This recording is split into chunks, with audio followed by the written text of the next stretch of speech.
So this next chapter is called Mr. Jenkins and His Son. Mr. Jenkins came striding up to our table with a very purposeful look on his face. "Where's that grandson of yours?" he said to my grandmother.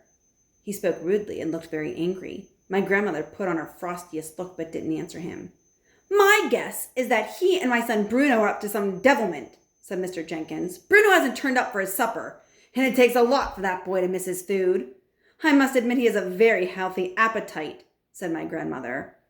"My feeling is that you're in on this as well, madam," said Mr. Jenkins. "I don't care who the devil you think you are, and I don't much care. But you played a nasty trick on me and my wife this afternoon. You put a dirty little mouse on our table. That makes me think all three of you are up to something. So if you know where Bruno's hiding, kindly tell me at once." "That was no trick I played on you. That mouse I tried to give you was your own little boy, Bruno. I was being kind to you. I was trying to give him back to your family. You refused to take him in." "What the blazes do you mean, madam?" shouted Mr. Jenkins. "My son isn't a mouse. It's impossible." His little black mustache was jumping up and down like crazy as he spoke. "Come on, woman, out with it. Where is he?" The family at the table nearest to us had all stopped eating and were staring at Mr. Jenkins. My grandmother sat there puffing away calmly on her gross black cigar. "I can well understand your anger, Mr. Jenkins.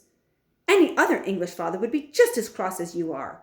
But over in Norway, where I come from, we are quite used to these sort of things. We have learned to accept them as part of everyday life." "You're mad, woman!" cried Mr. Jenkins. "Where is Bruno? If you don't tell me at once, I shall summon the police." "Bruno is a mouse," I said. Said my grandmother. "He most certainly is not a mouse," said Mr. Jenkins. "Oh, yes, I am," said Bruno, poking his head up out of the handbag. Mr. Jenkins leapt about 3 feet into the air. "Hello, Dad," Bruno said. He had a silly sort of mousy grin on his face. Mr. Jenkins' mouth dropped open so wide I could see the gold fillings in the back of his teeth.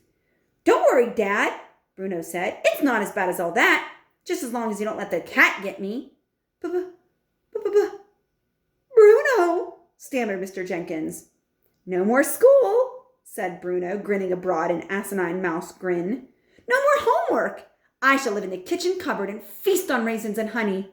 "Bruno, how did this happen?" stammered Mr. Jenkins. The poor man had no wind left in his sails.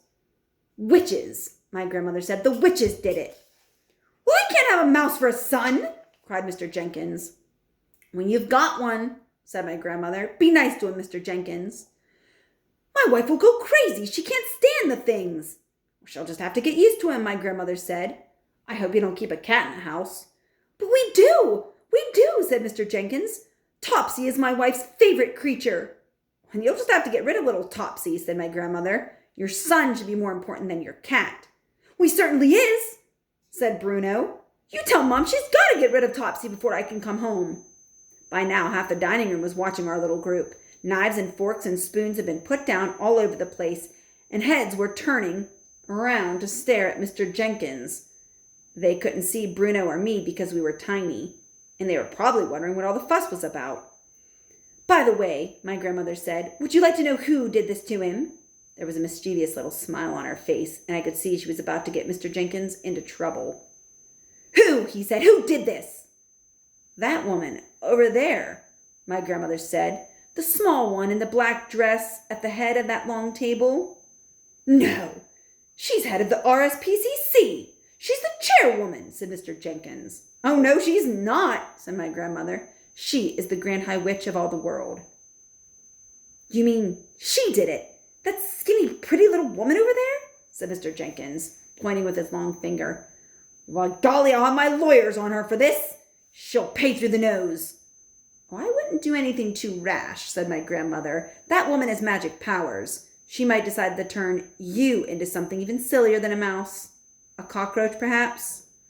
"Turn me into a cockroach?" shouted Mr. Jenkins, puffing out his chest. "I'd like to see her try." He swung around and started marching across the dining room toward the Grand High Witch's table. My grandmother and I watched him. Bruno had jumped up on her table and was also watching his father. Practically everyone in the dining room was watching Mr. Jenkins now. But I stayed where I was, peeping out of my grandmother's handbag. I thought it might be wiser to stay put. End of chapter.